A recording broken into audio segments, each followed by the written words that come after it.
Minglava. Today I'm going to give a lecture on Translation and Interpretation 4. Its module number is Eng-4112. My lecture will cover Chapter 4, Figures of Speech, Chapter 5, Argumentation, Chapter 6, Quotations, Allusions and Transposition, Chapter 7, Economic Discourse. Words are often used to form units of meaning in ways that convey more than what the rules of grammar dictate. Such combinations or clusters of words are used deliberately because they are more than the sum of their parts and thus serve as a kind of shorthand, which makes them especially useful to interpreters. Translators and interpreters must be alert to figurative language, and remember that the figure of speech in one language can often be rendered by a different figure of speech in another language. For example, a metaphor by a proverb or by non-figurative language. The most common pitfall to be avoided is not recognizing figurative or idiomatic language and translating it literally. Failure to recognize the meaning of a figure of speech or failure to accept and convey the meaning thereby intended by the speaker can result in embarrassment for an interpreter. Similarly, a figure of speech comparing two things often introduced by as or like. For example, his cheeks were like roses, his nose like a cherry, and the beard on his chin was as white as the snow. Parody: a mocking or humorous imitation of another person's speech or manner of speaking. Paronomasia: a pun, a play on words, usually formed by juxtaposition of two words with similar sound or spelling, but different meaning. For example, Jessie looked up from her breakfast and said, "A boiled egg every morning is hard to beat." A happy life depends on the liver. Here, the word liver can refer to the bodily organ or simply a person who lives. Euphemism: deliberate use of a weaker expression to avoid giving offense or to place an idea in a more positive light. For example, daytime drama instead of soap opera, homeless instead of bum, letting him go instead of firing him, passed away instead of died. Hyperbole: extravagant exaggeration.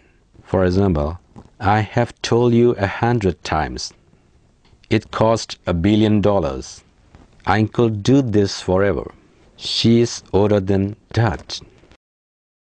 Epigram: a terse, sage, or witty, often paradoxical saying. For example, democracy is the worst form of government, except all other forms that have been tried from time to time. Winston Churchill. The United States and England are the only two nations separated by a common language. George Banashaw. Bromide: an epigram that has become trite or stale from overuse. Proverb: a brief, popular epigram or maxim, an adage. Many common proverbs exist in several languages in similar versions. For example, don't count your chickens before they are hatched. When the cat's away, the mice will play. Others may convey a given idea through different images. For example, don't put the cart before the horse. Aphorism: a concise statement of a principle, an adage. For example, you can't judge a book by its cover. Apothegm: a short, pithy saying. For example, if you must lie, be brief.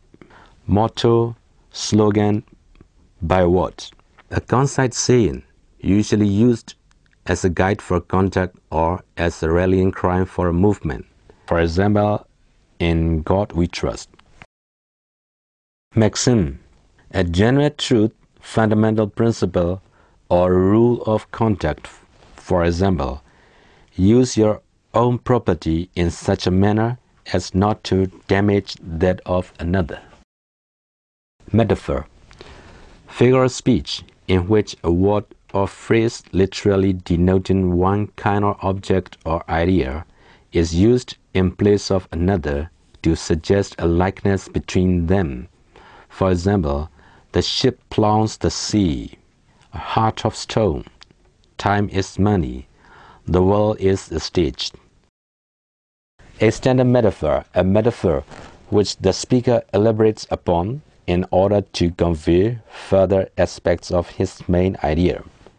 For example, the Independent compares Mr. Rao to a crocodile, lying so still that everybody thinks he is a harmless log. Another example is, the sky steps out of her day wear, slips into her short silk evening dress. Mixed metaphor, the addition to a metaphor of another element which is incongruous or renders the metaphor absurd through an unfortunate choice of words or images. For example, a virgin forest is a place where the hand of man has never set foot. That cock and bull story is a red herring. Allegory, the expression by means of symbolic fictional figures and actions of truths or generalizations about human conduct or experience. For example, the story of the tortoise and the hare. Fable, a fictitious narrative often intended to teach a useful truth, especially one in which animals act and speak as humans. Parable, a usually short fictional story that illustrates a moral concept or religious principle. Antonomasia, a figure of speech in which a name is replaced by another or by a paraphrase. For example, the little corporal for Napoleon. Synecdoche, a figure of speech in which a part is used for the whole, as in 50 sail for 50 ships, or the whole for a part, as in the smiling year for spring, or the name of the material for the tin made of it, as in asphalt for road. The police referring to one policeman, bread referring to our daily food.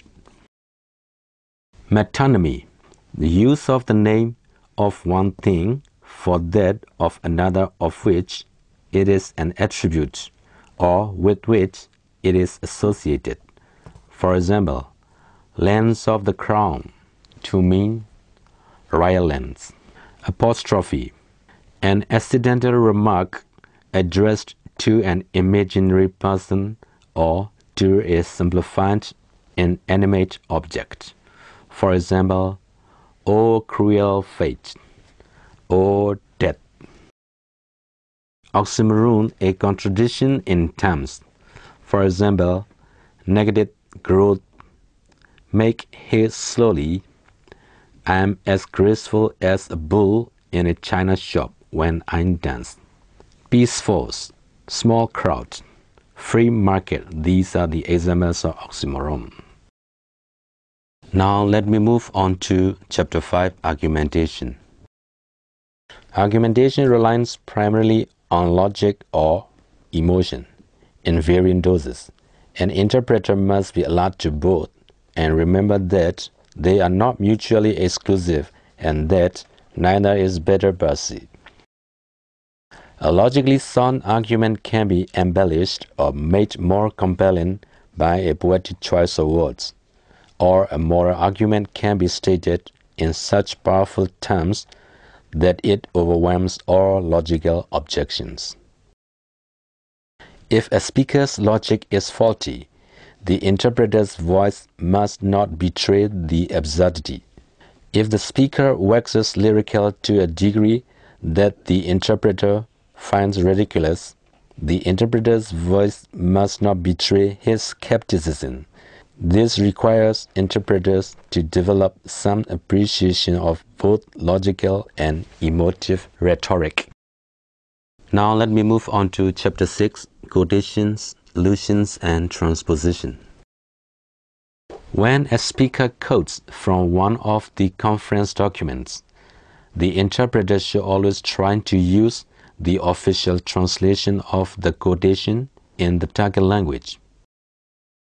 When a speaker has provided a text of his speech in advance of delivery and the speech contains literary quotation, the interpreter should try to write out a translation at least of the key parts of the quotation in advance, so that it will come out more smoothly during the interpretation of the speech. When a speaker quotes from a literary work and the written text has not been provided, the interpreter can usually handle it by translating the quotation. For example, an American delegate once argued against the Berlin Wall by quoting a well-known line from a poem by Robert Frost, "Something there is that does not love a wall." The French interpreter and the Spanish interpreter could simply translate it in their own way. No one expects an interpretation of a quotation to be a literary masterpiece, and the idea is usually sufficiently clear. Many famous quotations, such as "to be or not to be," have set translations in most languages, and an interpreter should strive to learn them by heart. When the quotation is originally from a work in the target language, it is, of course, desirable to avoid retranslation and use the original quotation if you know it. If not, try at least to use language that reflects the style, register, and period of the author. For example, if a Frenchman quotes Shakespeare in French and you have to translate it back into English, but do not remember the quotation, try at least to give your retranslation something of the flavor of Shakespeare.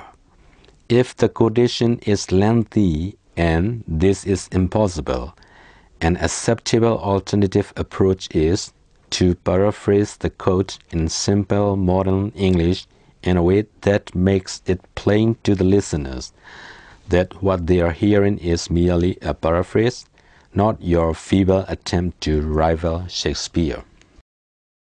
However, an allusion, an indirect reference to literature, culture, geography, or history, often given without attribution, poses a more difficult problem than the quotation. The speaker may be using the indirect reference for a particular effect or as a kind of shorthand to convey a complex or multi-level message or to dramatize a situation. For example, "The rock we are pushing up the hill like Sisyphus always seems to roll back a little." If no attribution is given, there is an unspoken implication that the quote is so quotable, so authoritative, the message so important and universal, that the speaker expects even a multicultural audience to be familiar with the source. Now let me move on to Chapter 7, Economic Discourse. Writings and oral presentations on economics can be highly technical. The translation and interpretation of those specialized technical material is beyond the scope of this book.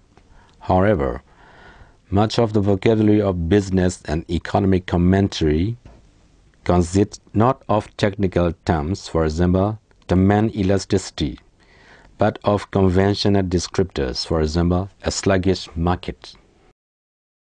And many general presentations, especially in international fora, include a good deal of economic description, often as the basis of or justification for a statement of position or a policy argument, Translators and interpreters must therefore have at their fingerprints a good basic vocabulary for economic description.